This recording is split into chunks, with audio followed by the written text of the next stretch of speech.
Welcome back everyone to another episode of Mumbles. Today we're doing a game review, and we're going to be reviewing the new game that was just recently released for PlayStation 4, AER, Memories of Old.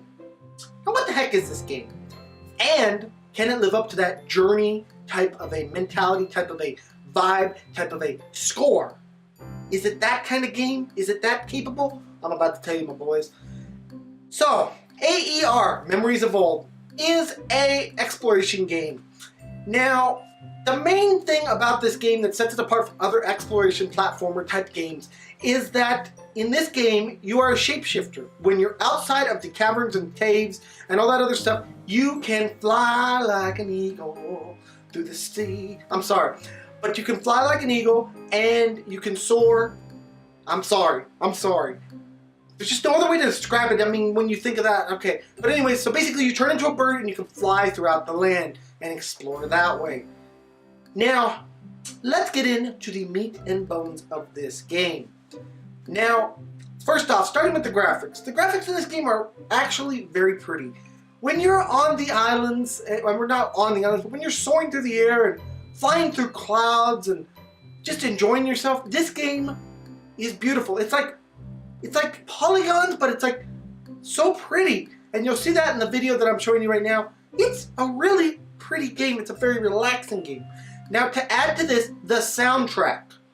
The soundtrack in this game is also fantastic and puts a very nice, relaxing spin on things, which is very nice. Now the controls in this game, it does have a sensitive camera, but you can turn down that sensitivity.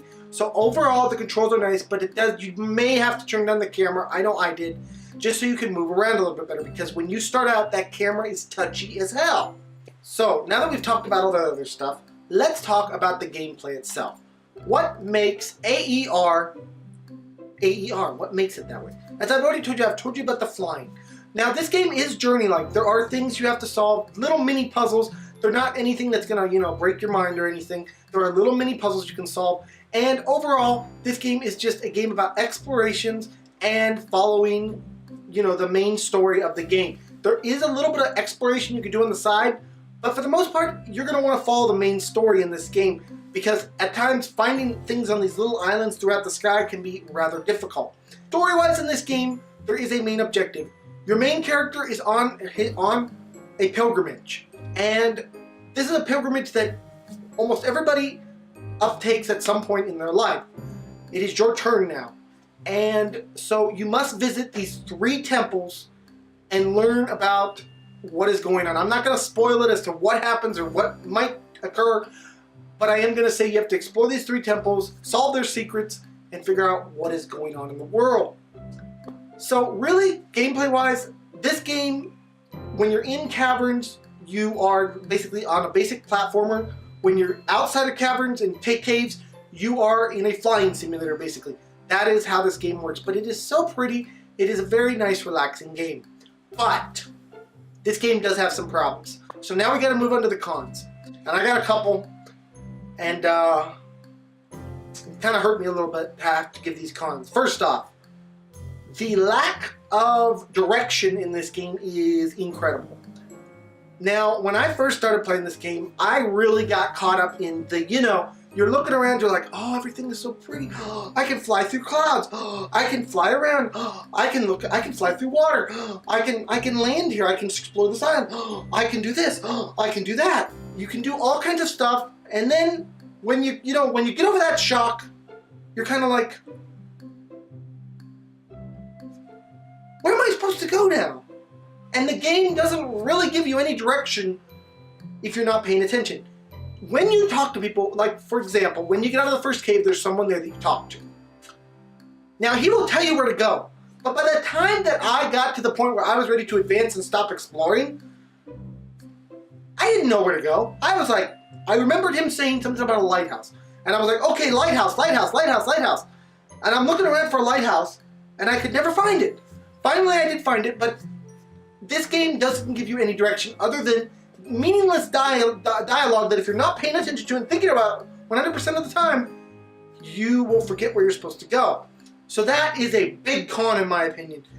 Games like this, yes, I love that they make it that it's so explorable, But I'm the kind of person, personally, that needs a little direction because I can get caught up in a game so much that I just get lost in the game. I'm lost in the game.